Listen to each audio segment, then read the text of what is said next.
Writing and delighting in your dialogue. Hello and welcome to my writing journey. I'm Ellen Byerrum, author of The Crime of Fashion Mysteries and Crook Tales for Two.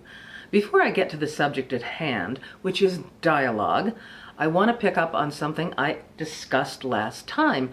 I was very excited and waiting for the print copies of Crook Tales for Two to arrive, and I said that sometimes things go wrong. Here is a copy, an example of the copies I ordered from the Big A. Yeah, Amazon. I opened up this gorgeous cover and there was a book of poetry inside. Not exactly the whole book, but the first few pages. See? The Santa Barbara Literary Journal. At least the first 18 pages. This was the only bizarre mistake in the group, although there were a few glitches in other copies. Later, I also received my copies from Ingram Spark, and the quality, to be honest, is superior to the Big A, and the binding is more secure.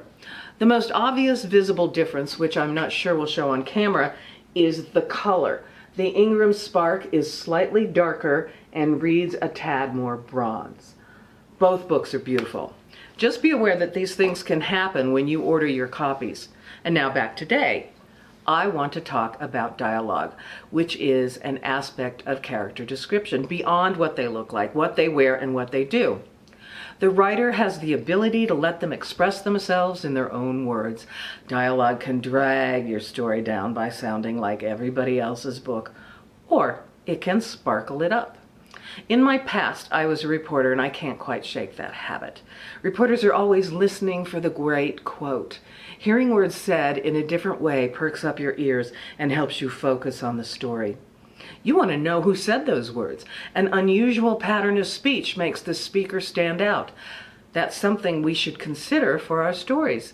How you handle dialogue is an expression of your own voice, and voice is that elusive thing that publishers and agents always say they want. They can't tell you how to do it, but they know it when they read it. I'm sure we've read a lot of books where characters are speaking, and if you take out the he said, she said identifiers, you wouldn't know who's speaking. Great dialogue gives a book flavor, brings the characters to life, and makes them memorable, and moves the action along. For the writer, dialogue might be sparked by things they overhear. I was at Starbucks one day and overheard a bail bondsman telling two women how much money and collateral they had to put up for some guy in jail. Luckily, the bail bondsman was really loud, and it was fascinating. And recently, I was in New York, and a couple of sentences just made me stop. Part of it may be that I don't live in New York, and the patois of the various people is so different than where I live. This is the first sentence, overheard on a street in New York. For this to happen, I must not be stressed. My husband and I both stopped and stared at each other. I never saw the speaker. Was he a gangster? A scientist? A parent threatening to take away a trip to an amusement park? He did not use the usual construction. For this to happen, I must not be stressed. But you can start imagining a voice, a background, or an occupation.